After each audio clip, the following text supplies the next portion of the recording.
Once again, welcome back to Plot.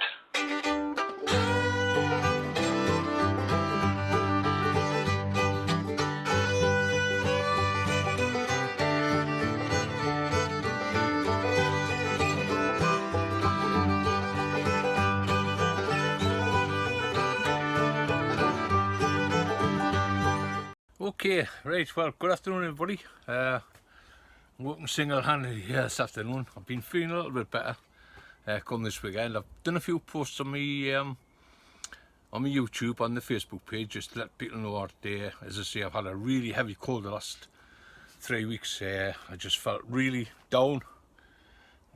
Couldn't get any energy, but I'm starting to feel a little bit better now, so I thought I'll do a little post this afternoon. It's absolutely baking up here, so I'm not going to stand too long in this tunnel. We've actually managed to finish this one off after we've got the new cover put on 3 weeks ago.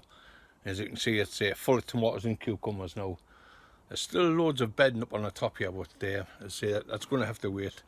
I haven't got any room outside whatsoever, so I'll show you when I work my way around. I've managed to get a couple rows of carrots put in this morning. Just took me time, but they're in. I put them in amongst the Jap onions. Now, as I say there, it was all about feeding. A lot of people have been commenting on the posts. Feeding's priority this time of year. If you get it right, then you shouldn't have any problems with your crops. They'll grow nice and healthy, and they'll just romp away. I'll just quickly turn around. We're going to start taking these out next week, and these are early potatoes.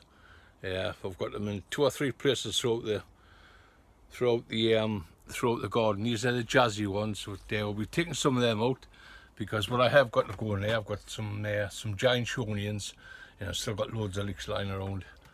If you remember me post the other night, well, yeah, you'll know I was in the melon house here, and of course these are the tumbling toms. And what I had to do was I put a couple of stakes on the shelf here, and so I could support some canes, and of course by doing that it supports the plants. So just let them topple over the top.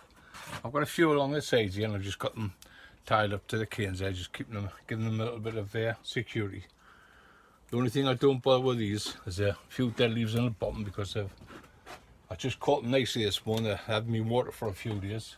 This door was shut and I hadn't really noticed the heat build up, but I'll give them a bit of Tomerite or a bit horse manure water. Give them a good soaking out, and they'll pick themselves up. There's trusses on and there's little tomatoes on, so it's fine to start feeding now. As I say, when we make our mixes up, when I make a 3-2-1 mix up, it's absolutely fantastic, and it'll last the plants at least 6 weeks in the pots. With 3-2-1, it's a 3 mule compost, 2 of multi-purpose compost, 1 of sharp sand, and a good handful of bone meal. And of course, the bone meal being a long-lasting fertilizer in the pots, it'll keep your plants well fed until you either plant them out or you leave them to grow on. Now in here where the grapevines are, what I intend to do next week is to start off on the grapevines. As you can see by the tops here, they're absolutely shooting away here. And what I want to do here is to try and thin them out, thin the side shoots out, and what I like to do is to leave one every foot. So anything that's in between will be getting cut out, and then where there's a bunch of grapes here, it'll be cut to the first leaf, past the bunch of grapes, so it'll be snipped up there, and then all it'll be grown away is the grapes. But I will start next week and get the videos up and running again. Has been as I say, I've been really tired these last couple of weeks, so I really haven't had a chance to do anything. There's a grapevine. That's where I stopped it last year, and it is all new growth. So I want another stake, another cane along here, and that'll probably reach another 10 foot by the end of this year. So it'll be nearly more or less halfway along the polytunnel here. This is the one that's still damaged. As you can see by the roof, we've got a big gaping hole in the roof there, just kept down by a bit of debris netting. But hopefully in the next month, once these tatties are out, I've got leeks and onions to go in, I'll have sweet corn to go in. Now they will not harm if I take the cover off, and then we'll probably leave it for a couple of weeks, let the cover settle down, and let the bed settle down, and we'll put a new cover on, hopefully by the middle to the end of July. We'll get that sent away for. This is the peach tree. That's absolutely romping away. It's some nice shady cover here when you're out in the baking sun. But as I say, everything's looking good. I'm pleased the way it's grown.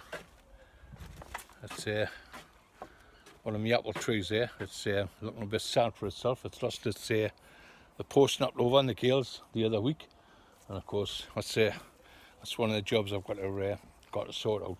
I've got a staging tube around the back there. I'll probably break that in with a big hammer and put a couple of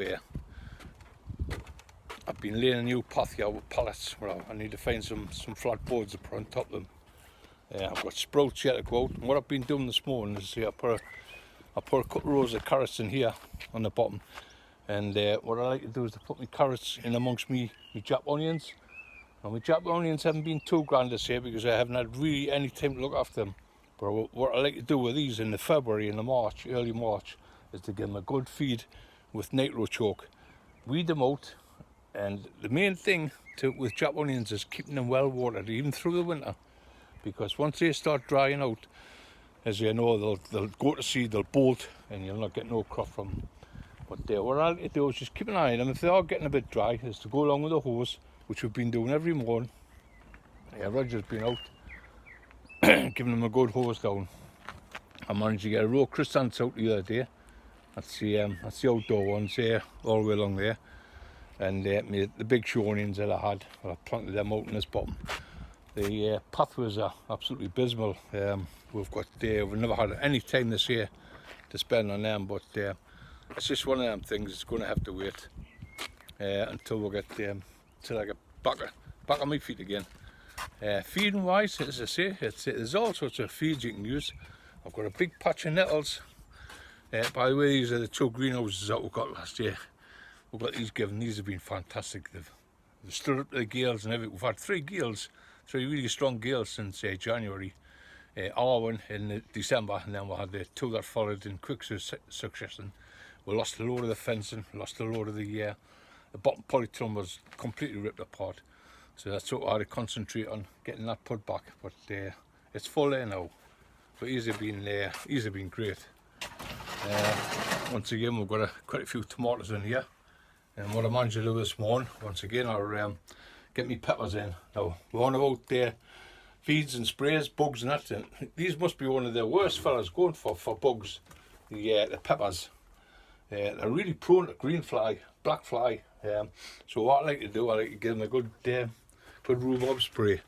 And of course, what I did yesterday when I posted online, made myself a good rhubarb spray up.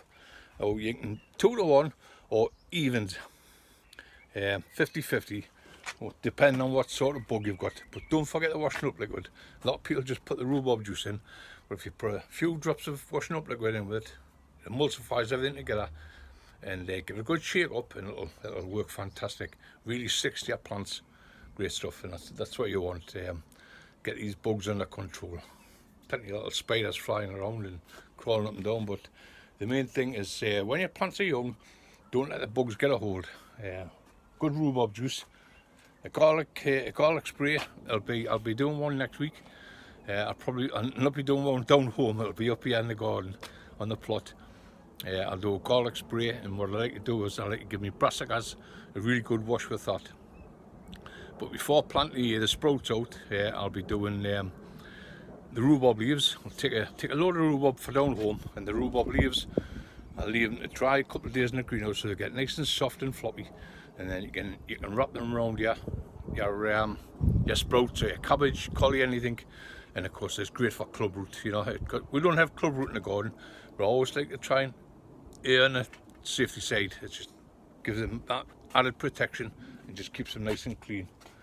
You can see by here, I've got my barrow full here, ready to go back down home. I'm busy in the back garden, doing the wife's baskets and pots and trying to get everything up and running. But you all right? Nobody been back yet? I think so, yeah. John's hoping to take it over. Well, he's been asking about it, so hopefully we'll get it. Yeah, that's the garden next door to me. It's unfortunately, the new guy took it over last year. He did a load of work on it, and when I had been talking to him one day, he was putting up a polytunnel, and of course it's flattened now. I says to him, you need a bit extra support in them polytunnels, mate, because we are prone to some gales. He goes, oh, well, we're pretty sheltered here. I says, no, I've been up here 25 years. And he says, I'm telling you, you're unsupported. And of course, lo and behold, Storm Warren just whipped it up and thrashed it. So whether or not to come back, I don't know. But if not, one of my mates is going to put in for it, and hopefully he may get it. But right, we're back on this border here. It's absolutely chocker with plants here. I've got the sweet corn here to go out. They'll be going out next week. I've just put them out this morning out the polytunnel. They'll harden off now for another week or two. I've got pot leeks here. The pot leeks, they're growing absolutely fantastic as normal. Just got to keep them well watered and fed. And of course, there's any amount of summer bedding here. Croissants, zinnias. I've got a couple of trays of lettuce. I've got some rutabaga here. I'm going to have to water that before I go off this afternoon. More croissants. They'll want to water this afternoon because I'll not be back tonight. These are antirrhinum. There's some more Shonians here for one of the lads. The dahlias, bedding dahlias. I always grow plenty of them. There's always lots of people asking for them. More rutabaga. There's blue lobelia. Inside there's petunias. It's just never ending, but I've been really busy. These are another job I managed to get done. The canes, a lot of these had broke away in the gale, so I had to go right through them all. Once again, the rhubarb spray is fantastic for these fire canes, as well as the grapevines. What I like to do with these, with the raspberry beds in February, I go along the raspberry beds, give them a good weeding out, nice and clean. Put a bag of horse manure over the top, and I put a good handful of sulphate of potash over the top of that. Now normally that's in February, but of course I was still, after my operation in January, I couldn't do anything, so they didn't get a feed until the end of March. I was just carrying a little bit of stuff around in a bucket and putting it on, but the beds are fine, as you can see by the plants. They're absolutely lovely and fresh, lovely and green. There's no pests on them. There's a bit, one or two hands had been snapped away there, but apart from that, they're absolutely fantastic, and we're looking forward to a really good crop of raspberries this year. So there we have it. Down in the bottom here is what I will be doing this week. A lot of the lads know me, they like me nettles, and of course I've got a big patch of nettles here. Everybody complains that comes into the plot when they come down here and they start moaning and groaning because they get stung. I don't mind at all. I'll be clipping them off for the second as tomorrow, and they'll be going into the water tank. Now what I normally do with my nettles, I put them inside the tunnel, and of course there's a lot more heat in there and the water's a lot warmer. So what happens is it rots down a little quicker. Just stick in the water, the whole lot, the tops and everything, and give it a good stir. But mind, be warned, it really stinks, but it's a fantastic nitrogen feed. As I say, it'll rot down a lot quicker if you do it in there. You can't do it outside if you just got a little bucket. If you're only doing a small mix, you can put in a little bucket, 3/4 full with water, and just chop in nettles up and put them in that. Put a lid on it and just give it a good stir. And you can keep it outside if you want. But as I say, it rots down a lot quicker if you do it inside, because you've got your warm water and it's nice and warm inside the polytunnel, and it just as I say, it rots down really quick. Within a week you can stir the barrel and just stand back, because the stench is absolutely horrendous, but it's fantastic stuff. It's a great nitrogen feed, and that's why I like to put on my cabbages, collies, sprouts, leeks, onions, anything like that. I get a good drink of that early on when you plant them out. Give them a good drink of nettle juice and see how it perks them up. Absolutely fantastic. Now there's another raspberry bed here. As you see, all the canes are tied in here, nice and tight. There's some lovely plants, lovely green growth on the top, because I've had a nice feed early on in the spring. And this, as we come down here, there's another one of my feeds. I've got quite a few of these. around the garden. Of course, this is Comfrey. You can use Comfrey as just like you use it for a tomato feed or any soft fruits, anything like that. Comfrey's great. Once again, chop it off, put it in a barrel, let it rot down, and it'll turn the water black. But that's great for your soft fruits. I like to feed me tomatoes with that, cucumbers, anything like that. Marrows, squashes. I always get a good drink of Comfrey. There'll be plenty of that. There's 2 or 3 places around the garden, dotted around the garden, with big clumps of Comfrey. There's another one there, in amongst my nettles. That's another big Comfrey plant. Now I'll be chopping that one down this week, and that'll go into one of the barrels. But my nettles, as I say, the butterflies love them.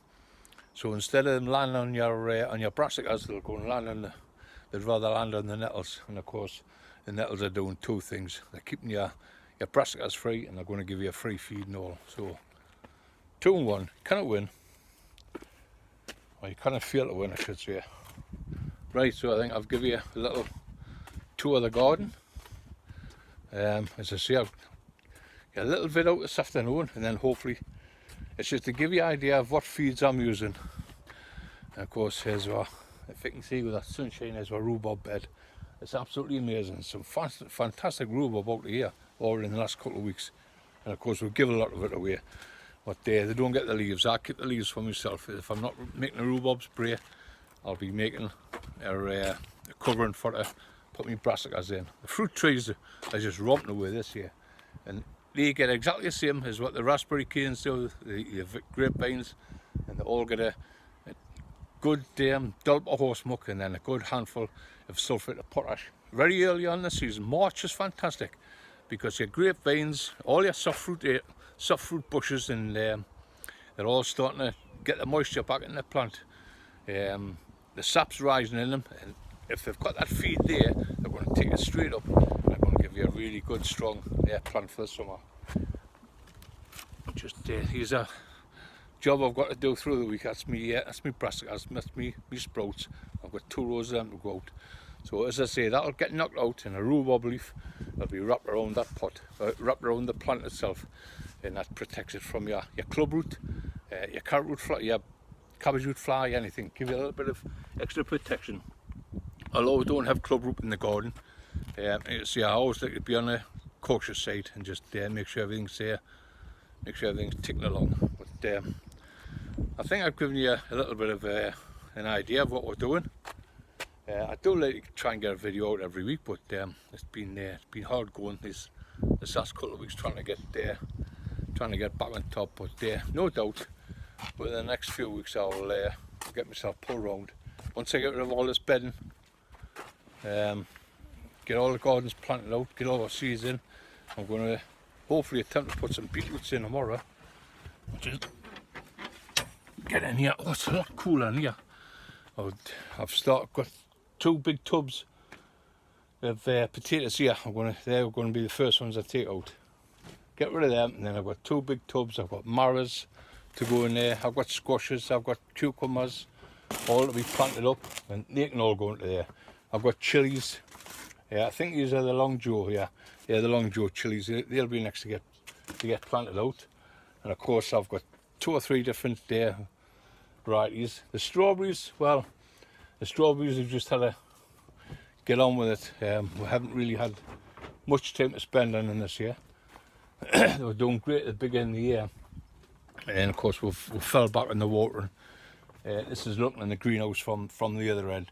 This is the greenhouse that's going to come down. It's really in a dangerous position now. We've got a couple of timbers on the outside just wedging it up, and hopefully it'll stop like this till the August time, and then we'll strip all this down and hopefully get a new one built. We're in the process of getting a load of timber, boards and whatnot, and extensions, so hopefully we'll build a nice new frame, and it'll not be as big as this far end. This will be coming down, and this will stay down. We'll leave this open for a few muck bins and some storage area, because 100 foot down there, it's we've got enough. We've got 2 glass houses, 2 polytunnels in this one, so you know it is starting to get a bit much now. So we're going to cut back on the greenhouse. Okay, right. Well, that's it. I'm going to enjoy a little bit of sunshine. I've got my barrow filled up there, so I'm way back down home now, and I'm going to do a little bit more of the wife's pots and baskets, and hopefully on the back garden I'll be a bit more cheerful. It's been absolutely lovely with the pansies, the Bellis daisy, all the tulips and daffodils. Been a really nice spring, but now's the time to get them out and concentrate on the summer bed. But hopefully next week I'll be top notch and we can get started again. We'll start off with a grapevine, and then what we're doing, if we're doing anything outside, we'll get out here and we'll start getting the plot tidied up, and keep an eye on the tomatoes, keep an eye on the cucumbers, just steady feeding, steady spraying, and it should be fine. We've still got a few cuttings to do, chrysanthemum cuttings over there, so I might go through them a little bit and just let you know how we're getting on with them.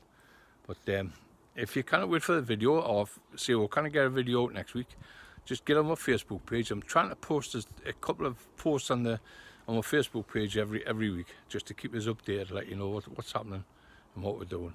It's Jeff Foreman on the plot. If you want to send a friend's request, and we'll get you signed on to that. But hopefully I'll get a video out in the next every week over the next coming couple of months. Like I say, health dependent. I'm feeling a lot better now, so as I say, and thanks for all your best wishes. But I'll leave it at that. Just as I say, it's just a quick video today, just to let everybody know I'm back up and running, and hopefully we'll get back on the plot and get it tidied up and get it put back the way it should be. Okay, so I'll see you all again soon. Bye for now.